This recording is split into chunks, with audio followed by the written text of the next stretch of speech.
On this day of mindfulness, Saturday, Fred will be guiding us in cultivating the ability to be aware of what is arising in our minds and be attuned to our inner experience. He will help us learn how to be mindful of the various thoughts, feelings, and emotions that arise with objectivity, so we're not so easily swayed by the content of our minds. The ability to watch our minds in this way is an essential skill for everyone on the path of healing, transformation, and liberation. We hope you'll join us, but you've already joined us. So is that clear? The reason that one engages in learning how to be the objective observer of one's mind, thoughts, feelings, perceptions, is because we want to change, we want to heal, we want to transform, right? That's the reason. If we didn't want to, who needs it? I'll just continue to do it the same way I do. I've always done it. I have an angry thought, and what do? What? Get angry. Have a hurt thought, and what do? Have a worried thought, and what do? Right. Have a sad thought, and what do? Have a jealous thought, and what do? Have an envious thought, what do? Right? I mean, it's like we're just, right? No matter what our mind thinks, we just follow it around, right? And then we build up emotionality, and we build up reactivity, and right? That's just the way it is. At some point, we may go, so let's just try this. Everybody ask yourself. Look at your mind and the thoughts that go on in it, especially a whole class of them. Are these the thoughts you want to have in your mind? Right? Just ask yourself that. Especially those thoughts that cause you suffering or just aren't, ask yourself, are these the kind of thoughts I want to have in my mind? Does anybody have any thoughts that they think, when they're kind of rational, I don't want to have those in my mind, right? Anybody have some thoughts that they don't rather not have in their mind? Yeah, we all do. Okay. Now become the person who just answered the question. And ask yourself, what kind of thoughts would I like to arise in my mind? Just ask yourself that question. I mean, if I had some control over the content of my mind, the thoughts, feelings, ideas, perceptions that arise in my mind, if I was going to choose, what kind of thoughts, feelings, perceptions would I choose to arise in my mind? Pleasant ones? What? Confident ones? Anybody else? Content, thoughts of contentment. Anybody else? Just grateful thoughts? Kind thoughts? What? Loving, curious thoughts? Nurturing thoughts? Slow thoughts? Compassionate thoughts? Generous thoughts? You like, but good ones. Yeah, right. Good goals, good values, good goals. These are all the things we like. So here we are, right? When you stop like that, you go, here I am. And when I go deeper into myself, and I ask myself, what kind of mind would I like to have? What kind of thoughts, feelings, you can come up with a pretty good list, can't you? And then you look at actually what's arising there all day long, and you have to ask yourself, who's this? Because you're this. Let's say it's sort of like, let's say you're somebody who's neat. Anybody like kind of neat? You like things orderly? Okay, let's say you're that kind of person. and you just got a new roommate who's a complete slob. Right? After a time, what are you going to decide? Either accept it, and if you can't accept it and it really bothers you, Yeah. then go ahead and pick it up, wash the clothes, fold the clothes, put it back. Oh, Mauricio, I got a much easier solution. Get a new roommate. And that's also called being married. Oh, well, that's another issue, all right? Get a new roommate, right? I mean, it's like you got to ask yourself, why am I living with this person, right? Now, if you don't have a choice, like Mauricio obviously feels he doesn't have a choice, well, then you do all those things. But what if we had a choice, you see?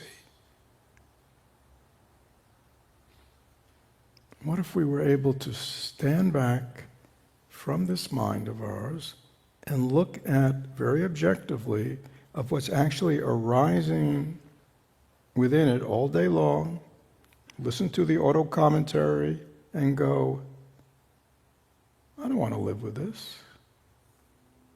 Why am I living with this?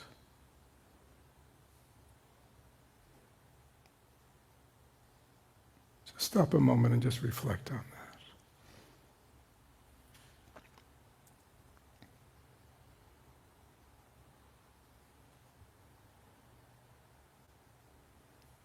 We look at the way we'd like our mind to be, the kind of thoughts we'd like to have, the feeling states we'd like to feel. And then we objectively just look at our mind the way it is now, objectively, and go, that's not the mind I want to live with for a long-term relationship. Because we have a long-term relationship with our minds.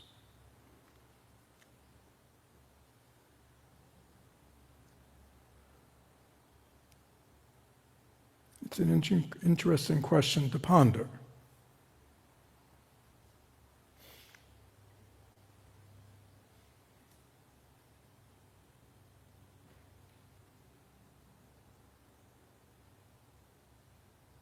And again, hopefully when we objectively look at our minds, and hopefully you'll be doing more and more of it, there are probably, many good qualities and thoughts and stuff that are, that you'd want to keep.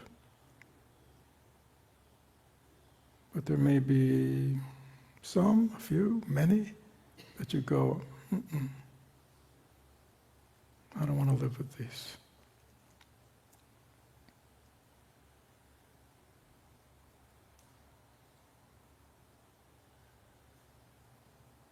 Now, you know what the problem's going to be? What if we were one of those people who believe, I am my thoughts. That's who I am. My thoughts are me.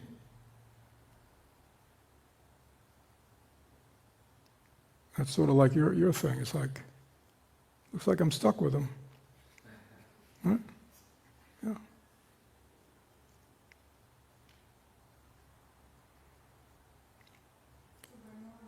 What? Good question. The young lady said, so we're not our thoughts?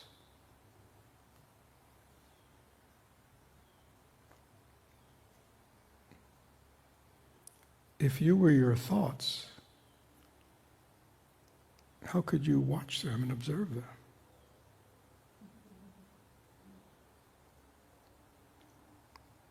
You know what I'm saying? I mean, there has to be something else going on in there that you can watch your thoughts come and go.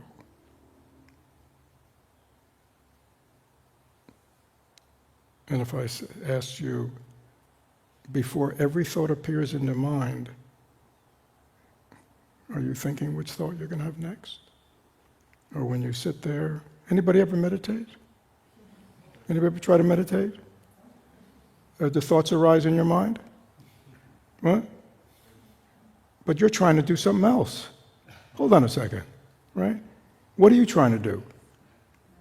Meditate, whatever you're doing. And there you are, trying to meditate, and what keeps popping up?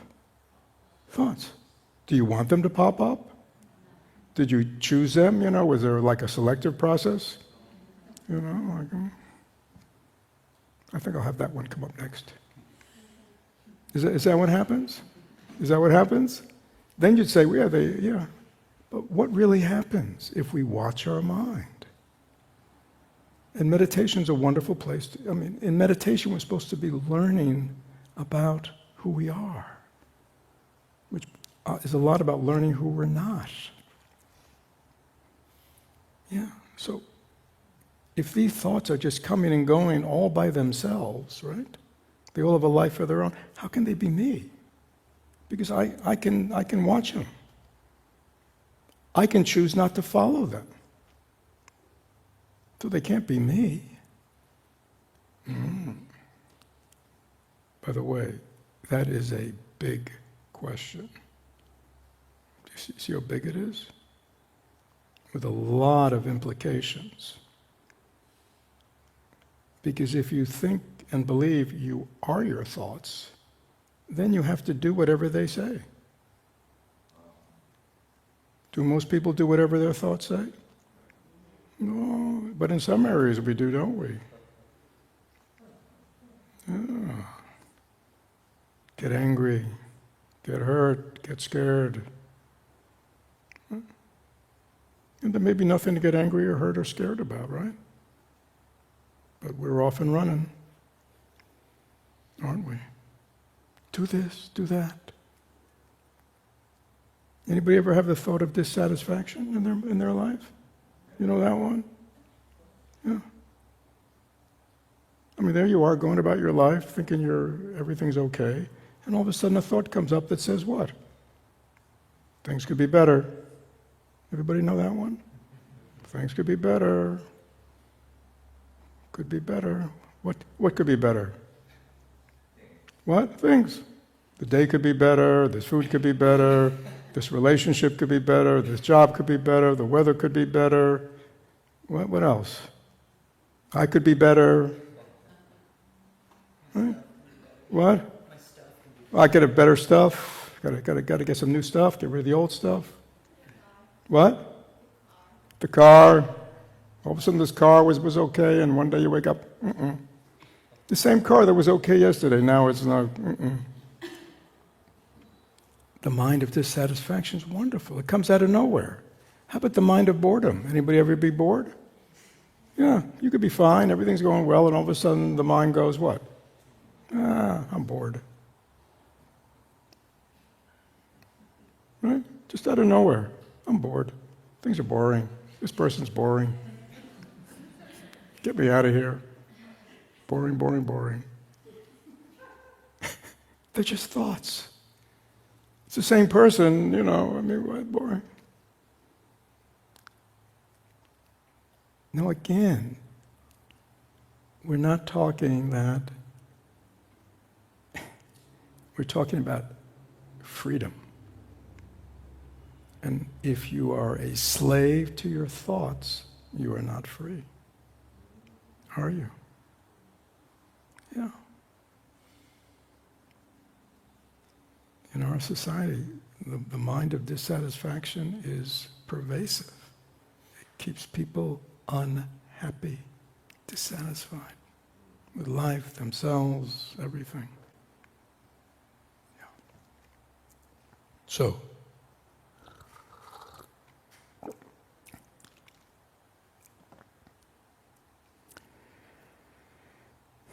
am I my thoughts?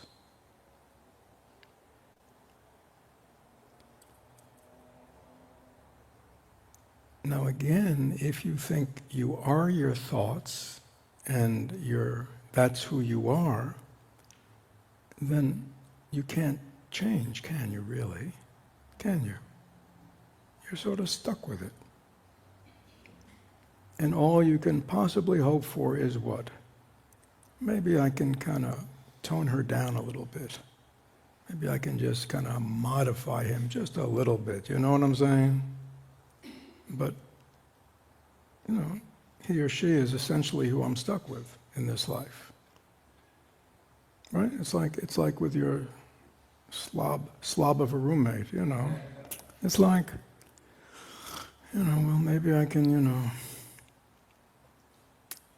just ask him, you know, to put the wet towel back up on the, you know. I'm the hook, yeah, but yeah. But the idea that he could become neat himself, we don't believe.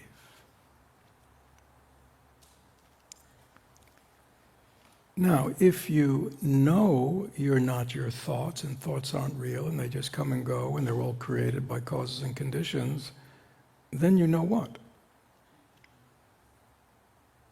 See, what's that way of looking at things gives you a sense of what? What? Yeah, power, control. I can change. I can change these things. Now, this is another secret. Changing all your thoughts and the way you think and the way you feel and react to things, especially if you've been doing them for decades. Okay, who here is under 30? Raise your hand. See, you're great. Who's here over 30? Who's here over 40? Over 50? Over 60? Over 70? Over 80?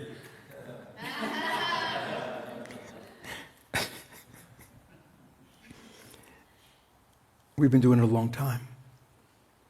You know, the grooves are deep. Younger people, you have a better chance because the grooves aren't that deep. A lot of your thoughts have not been there that long, so yeah.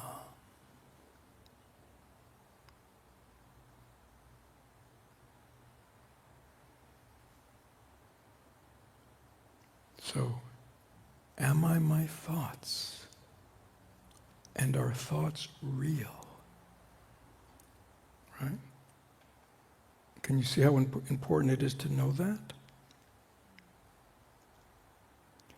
So if you're younger, right, and I think if I remember when I was young, when you're young, does how you look important to you?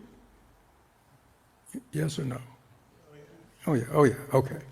Now, when you look in the mirror and you see that, right? Whatever you see is that. Is that clear? And older ones, we know the same thing. We look in the mirror and we see that staring back at us, right? Everybody know that experience? We look in the mirror, we see that. Then what happens? We have a thought about that.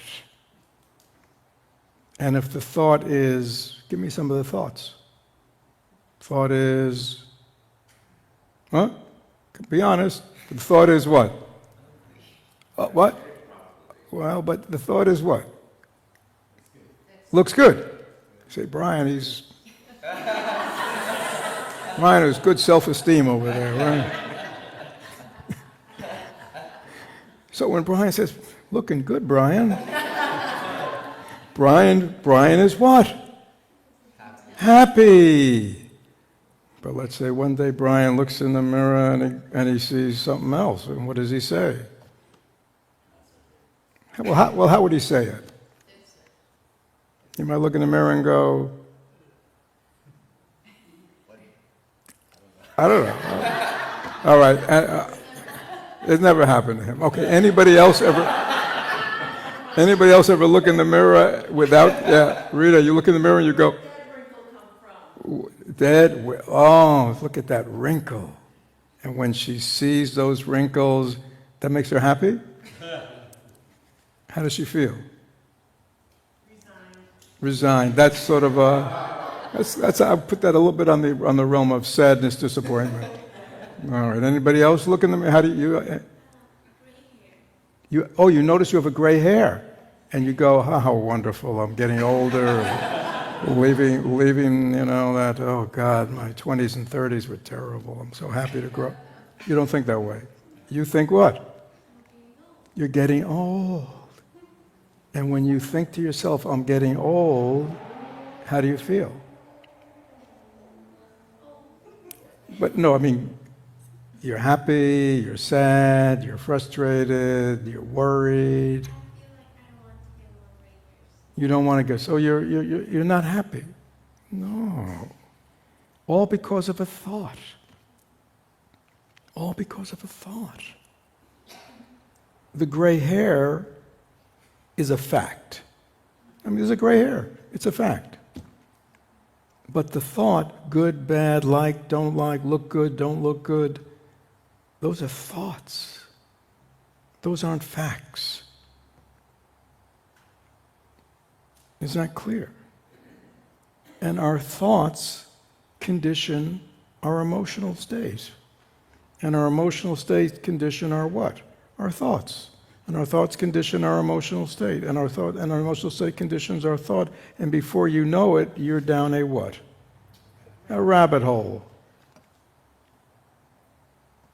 Does that sound familiar? Anybody ever gone down that rabbit hole? How many times a day do you go down that rabbit hole? About 1 million different things. Yeah. And it's all created by what? Thoughts.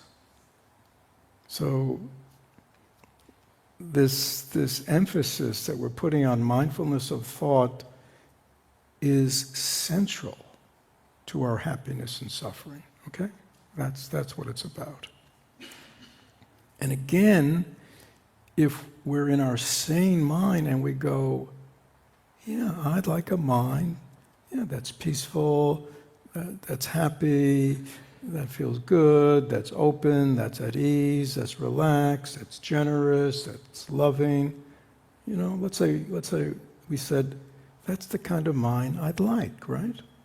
Does that sound like a decent mind? Yeah. And then we look at, this mind of ours that we have now and go, not even close. Okay. So let's watch our minds, since we're talking about our minds, to see what it is, what's going on in there. You see? What are the thoughts that are arising in my mind?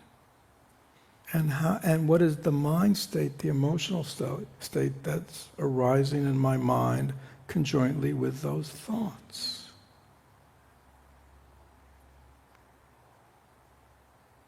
And can I just be aware of them? That's the first step. Because part two is, do I want to change them? Or do I just want to keep, just be aware of them and not believe they're true? What's your name again? Yeah. How do you spell Zayu? Z? Z-A-Y-U. Oh, Zayu. Okay, I get it now. So Zayu sees a gray hair, right? And she could just say what? Yeah, I know, that's what you do. But it's there. Oh, you pull it out? Yeah. Well, all right, but that's okay. But it goes back again. Why is it growing back, Sayu? I hate to tell you, why is it going back? Why is it growing back? Because you're getting old, you're aging. Okay, look at this, you see? This is aging. I once looked like you. I didn't have any gray hair. Can you believe that? Yeah, it's hard to believe, eh? Yeah. So you could change your thoughts about aging. You see? It's like, yeah, everybody. Anybody like in their 40s and are very happy they're no longer in their 30s? Anybody in their 30s and maybe happy they're no longer in their 20s? No? Oh, okay. Anyhow. Sometimes, we're happy that we're growing up a little bit.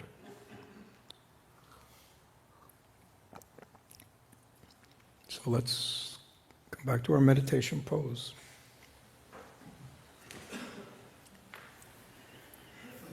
So as we do this practice more and more, observing thoughts arising and disappearing, feeling states arising, disappearing, two things happen. We see that they're all impermanent, they're all just arising on their own and passing on their own. And as important, we are changing our identification from the thoughts to the one that is observing the thoughts.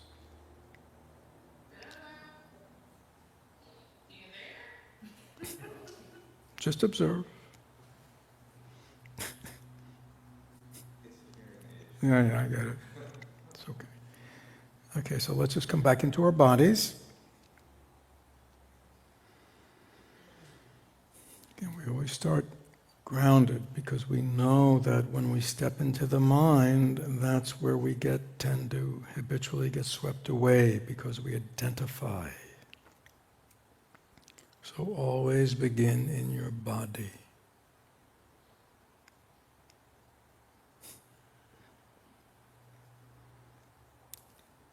Grounded, feeling your body, feeling the weight of your body on the seat, feeling your whole body, hearing sounds, seeing, smelling. You're just here, alive to the physical world. And the reality of the physical world we can use to ground us, especially when our minds at this point don't seem to have any ground. Especially if our minds don't seem to be stable or steady. It's hard for us to trust.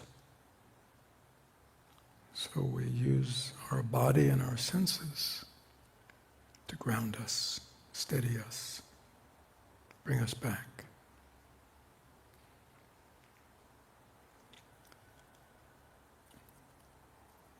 And so when you feel you've gotten yourself more grounded and stable in your body, in your breath, breathing mindfully with awareness, turn your attention to your thoughts as a watcher. You're the watcher. You're the one sitting at a sidewalk cafe, just watching people walk by. You're the one in the mall, seated on a bench, just watching people walking around, shopping. You're not moving. And you're the person at the beach, just watching the waves, watching the waves come in and go out, just watching. You're watching the clouds move across the sky. You're watching the leaves falling. You're just watching. You're watching thoughts arise. Stay. And if you don't grab, if you don't push away, if you don't get involved, you can just say thought or thinking. And watch how they disappear. If you look right at them and just you just look right at them. Say, thought, thinking. And if you don't grab at it, watch how it disappears.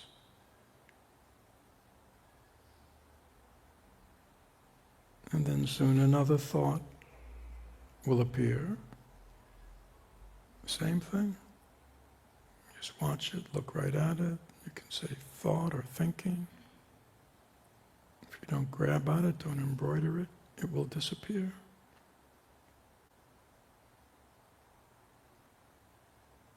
You're the watcher. You're alert.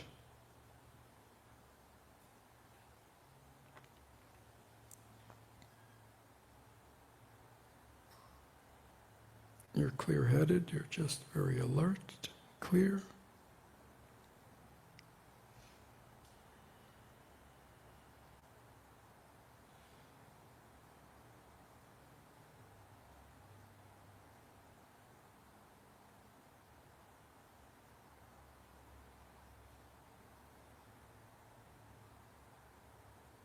It's like you're on guard duty somewhere. You're just watching people come and go.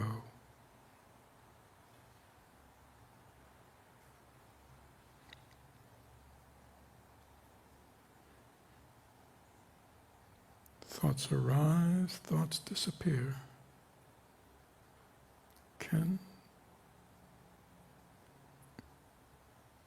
Whether they're innocuous, whether they're good, bad, wanted, unwanted, thoughts of the past, thoughts of the future. See if you can, whatever they are, just say thought or thinking. Thinking, that's all. And just drop it. Come back to being the watcher for the next one.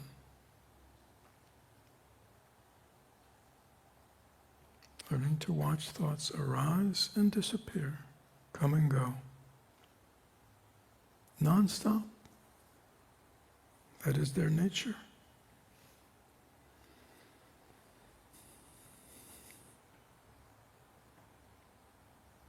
Again, like watching the river just flowing. Thoughts keep flowing.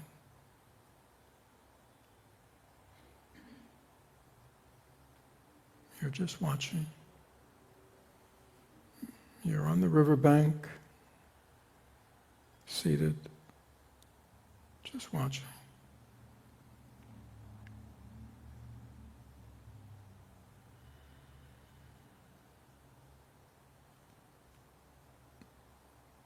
If you get distracted momentarily, as soon as you notice that, you're aware again.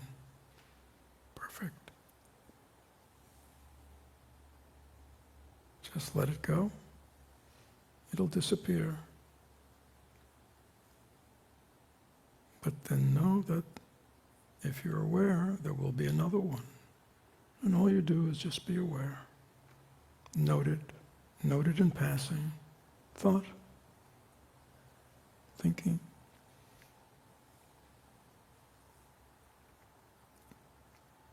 You're aware, you're alert, but you're relaxed. There's no tension.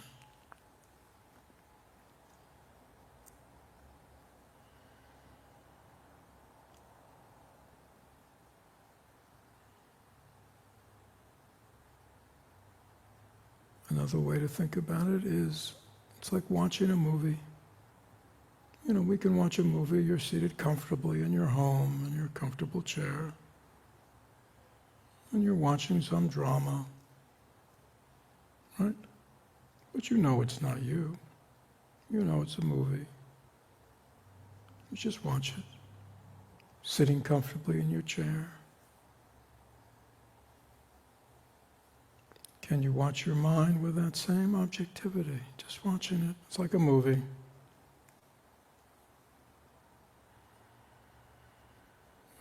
You don't know what the next thought will be, just like you don't know what's going to happen next in the movie. You're just watching. Thoughts come, thoughts go. They arise, they disappear.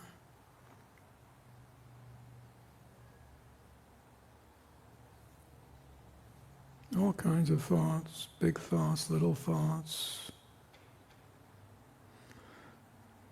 happy thoughts, sad thoughts, wanting thoughts, needing thoughts, grateful thoughts. I mean, all kinds of thoughts that just arise and disappear. You're just the watcher. You're the observer. Calm, aware, alert.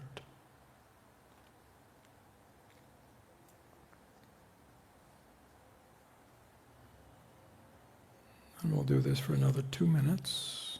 So See if you can just really watch.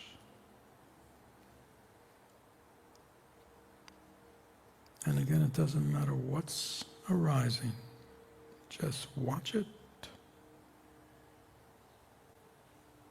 And just name it as thought. Thought. That's all it is.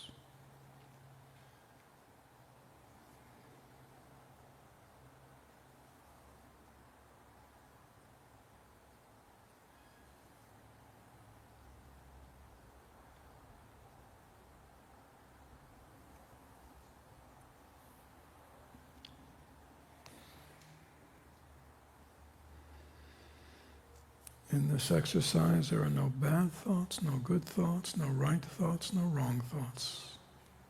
Just an endless variety of thoughts.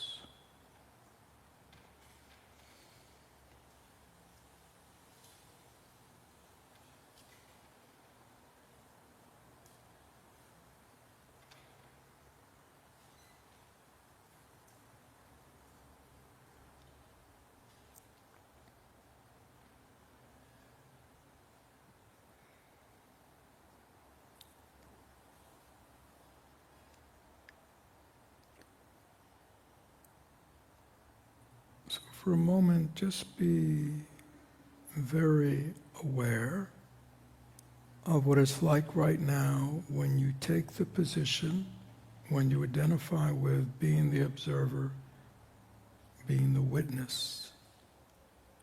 When you step into her or him, that part of your mind, what is it like when you're in that stance? What does it feel like when you're in that position of observer and witness? The one who is mindful of. Just notice what are the feeling and the characteristics when you're in the observer stance, the witness stance. Just kind of note the characteristics of the feeling tone and just the sense of what that's like when you're the witness. When you're just the one who knows what's going on, but you have no skin in the game, as they say.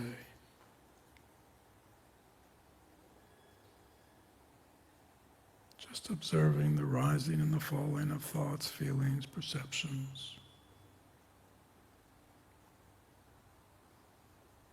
What does it feel like if you're just in the observer, in the witness position?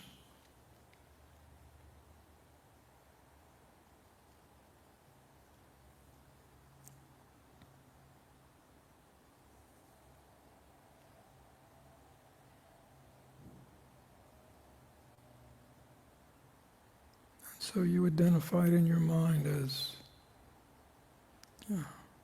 being the one who observes, being the one who witnesses, being the one who is mindful of something.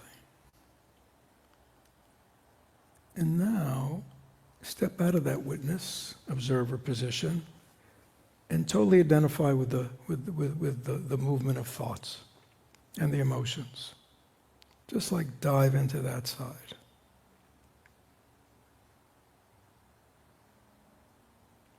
All the thoughts and emotions that have been arising that you've been kind of observing or distancing yourself, now jump right into it.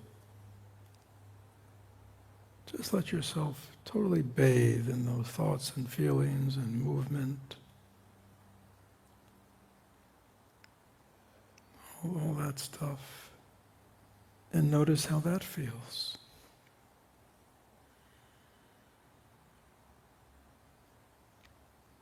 What does it feel like when you're totally immersed, totally lost in the world of thoughts and feelings, memories, ruminations, obsessions, projections?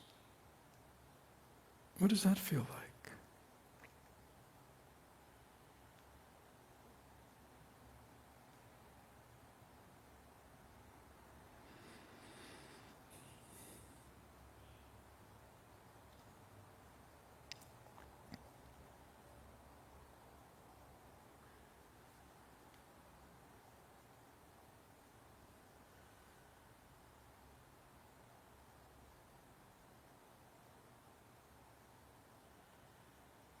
Just let yourself get swept along by the historical way, your thoughts and your feelings and your memories and your ruminations and obsessions, when you're just swept along with them, believing they're real, believing they're you. What does that feel like? And just notice.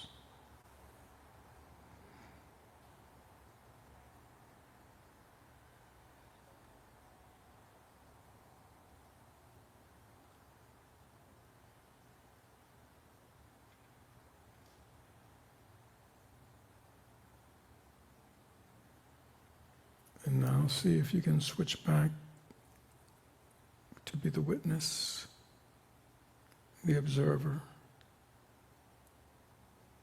of the arising and passing of thoughts and feeling states. Just noting. In our tradition, we even, have ways of noting that says, I'm aware that anger has arisen in me. I'm aware that worry has arisen in me. Again, I am the one who's aware. I am not that which has arisen. I am aware of it.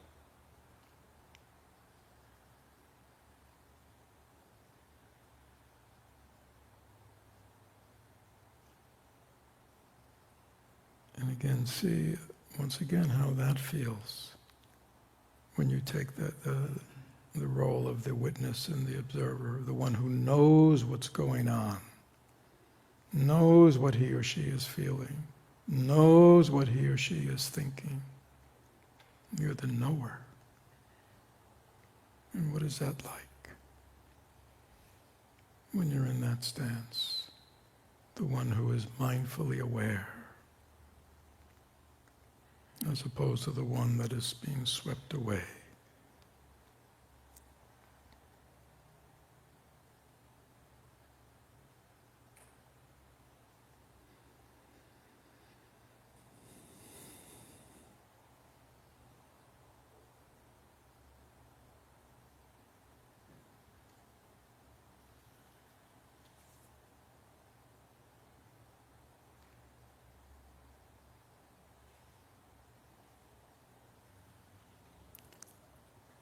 Okay, you can open your eyes. Again, I know that for some of you, you're familiar with these practices. Some of you are brand new. Probably the people who are brand new are doing much better at it. Beginner's mind. So, what have you noticed? What have you learned from doing that exercise? What about thoughts that are movies? What?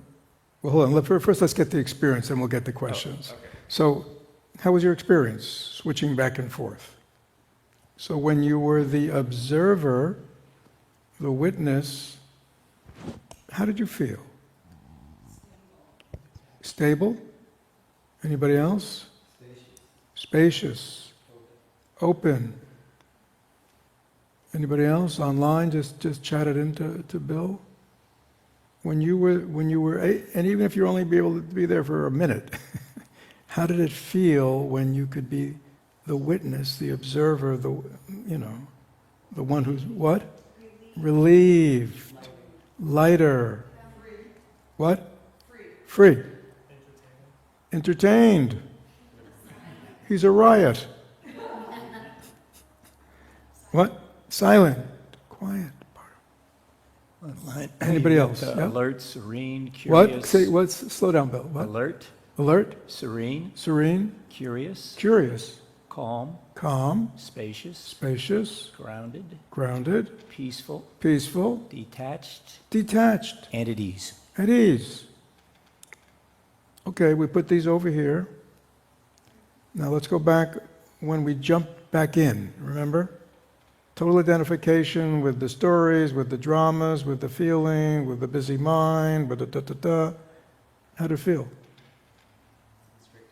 Constricted. Anybody else? Burdened. What? Well, that's a thought. How did it feel? Trapped. Scattered. Tense. Chaotic. Anxious. Anybody else? What? Powerless. Anything coming into you, Bill? Yeah, clothes in a hot dryer. Clothes in a hot dryer. Overwhelming. Overwhelming. Tightness in the stomach. Tightness in the stomach. Anxious. Anxious. Scattered. Scattered. Dramatic. Dramatic. Noisy. Noisy. I mean, I'm sure everybody had their own words. Do I need to say it? Is there anybody here who doesn't get it?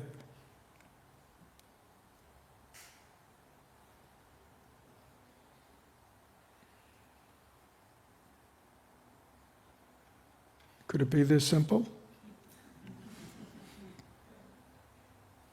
It is that simple. Yeah. So, in Buddhism, we talk a lot about delusion, right? People are deluded. Someone who's deluded means they believe something that is not real is real, right? Delusion, right? Jodie Foster's in love with me.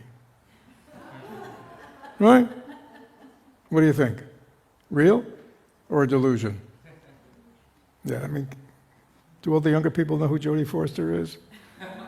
Yeah, but I think there used to be a real case, right? There was some poor guy, stalker, who believed Jodie was really in love with him, and it was, anyhow, or something, yeah.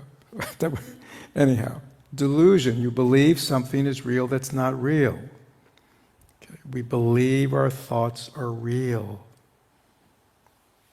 Now, that doesn't mean that they're not appearing. They have a temporary reality, right? Right? So to have a thought doesn't mean we're deluded. We all think, right? I think in English, Lee maybe thinks in Vietnamese. But to her, even though it sounds totally incomprehensible to me, it sounds to her the way English sounds to me. In other words, all those sounds have meaning to her, right? They mean this, they mean that. But we've just learned that. So we all have thoughts, right? And they all appear in our mind, right? But in the sense when I say they're not real, what I mean is they may not be giving you true information. Has anybody believed their thoughts and acted in a way and then went, uh-oh? Has that ever happened to anybody? Like all day long? Right? I mean, what? Yeah. Not all day long, but a lot, Yeah. We were endlessly having thoughts that are endlessly telling us to do this and that. Right? Why do we listen to them? Why do we listen to our thoughts? Because we believe they're true and we believe they're us. You put those two together, we're going to follow them to the ends of the world. Right? Right? So that's why this disidentification is so powerful, because you go, I can be aware of what's arising in my mind. Right? I can look at my thoughts. And I can decide which ones I'm going to act on or not.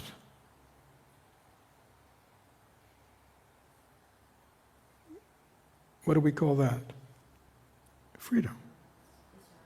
Freedom, discernment, right. But that gives us the freedom. I can discern healthy from unhealthy, true from untrue. Right? Do you remember we talked earlier about, if you ask the good part of your mind, that part of your mind that's stable and aware, what kind of mind would you like?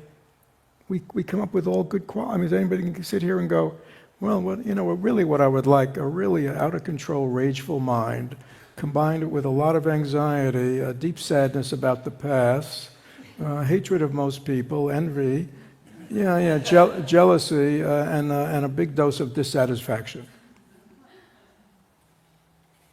Anybody sign up for that mind? No. You see, that's our good mind. We know that's... Now, I'm not saying that's our mind, but we know that we have bits of that in us. Right? Yeah.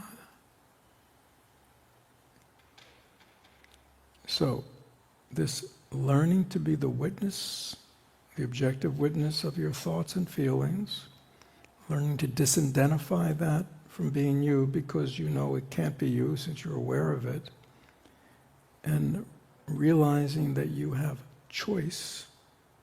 That's what a spiritual path is about, really. Filling the mind with good stuff. Right? Up to now, we've been filling the mind with anything that came along. We didn't know better, did we? Right? You grew up in a certain family, and what's going on? You don't realize it, but what are they doing to our minds? I'm not saying anything against them. It just happens. We grow up in a family, and what happens? Yeah. We get filled up with their thoughts, their feelings. We grow up in a culture. We grow up in a time. Right? Then we have lots of experience, and our minds are just getting filled up. Is that true? Full, with everybody else's stuff.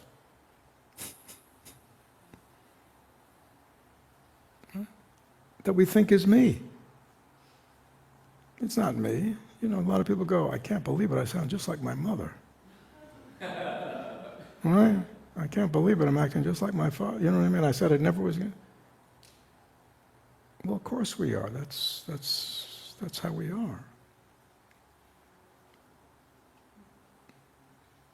So mindful awareness of the mind, thoughts, feelings, gives us clear awareness of what's going on in our mind, and then facilitates our capacity to change.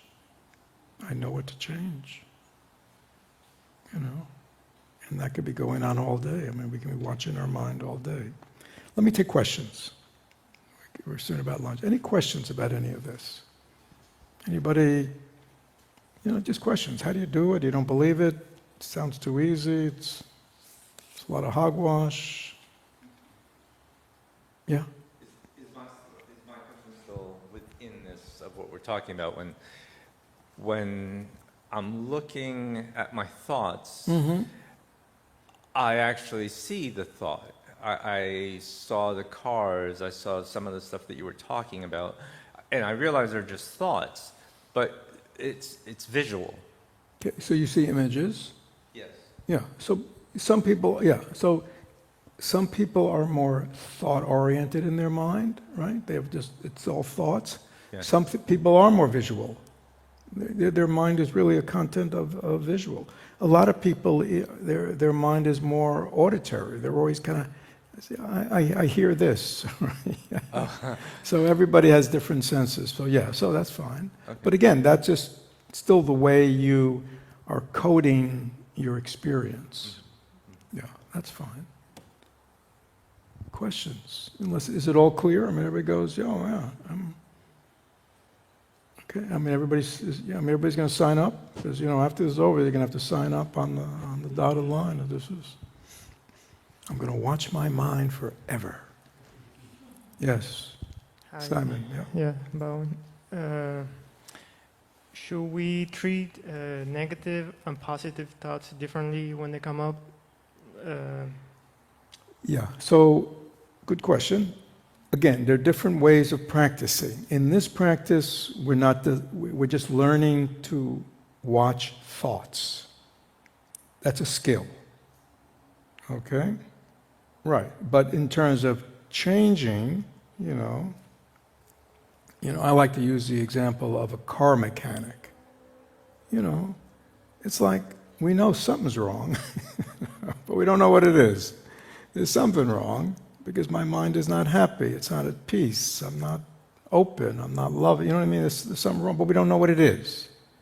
right? Like you may have all kinds of problems with your car not running right, but you don't have a clue. But you know something's wrong, so you take it to the car mechanic. And what does the car mechanic do? He opens the hood, and what does he do? Looks. What? He looks. And charges too much money. Well, learn how to do it yourself. He looks. He tests. He tries this, he tries that. Right? Until he understands what the problem is. When he understands the problem, then he goes into fix mode. Okay? The difficulty for many of us, we're endlessly trying to fix ourselves. Anybody here trying to fix themselves? Anybody here been trying to fix themselves for more than a day? Anybody trying to fix themselves for more than a year? Anybody trying to fix themselves for more than a decade? Right? I mean, right? Or decade. We're endlessly trying to fix ourselves, and we try hard, but we don't know why it doesn't work. Because we haven't gotten to what the cause is, you see. So this is what we're doing, Simon. Once you kind of begin to see clearly, you'll see, oh, I can see now more clearly. You know, these are the ways I'm thinking about life or interpreting things or thinking about myself. You know what I mean? That's causing, these negative feelings or this acting out. Or you see what I'm saying? Yeah. So now you know, there are some things to hold on to, and there are some things we got to transform. Right. Thank you. Yeah. But now this is the first step. Can I just be the objective witness? Because you want to see the whole thing. Right? I mean, you want to see, the good stuff and the bad stuff. You want to see the stuff that feels good, and you want to see the stuff that's painful. Why do you want to see the stuff that's painful? Because you're a masochist? No. Why do you want to see the stuff that's painful? And be present to it. Anybody got a guess? So you don't do it again. Yeah, so you can change. Yeah, so you can change. But you got to see it first.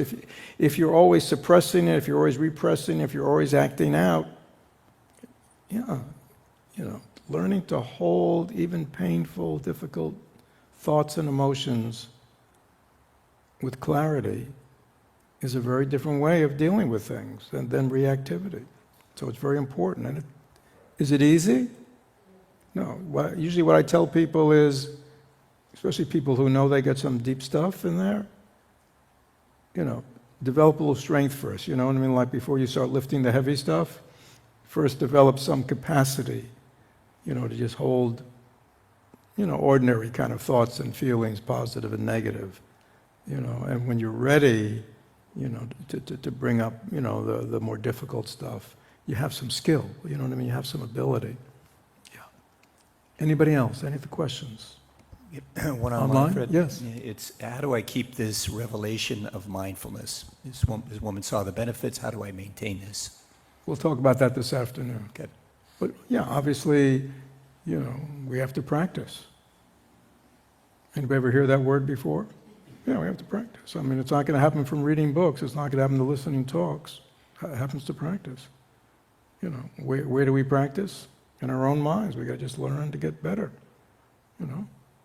Okay? Let's say you've never watched your mind ever. Well, tomorrow you watch it 10 minutes, you're getting there. Right? 20 minutes, a half hour. But especially when, the things that disturb you, that, just, can I watch it? Can I name it? Right? Yeah. But we have to practice.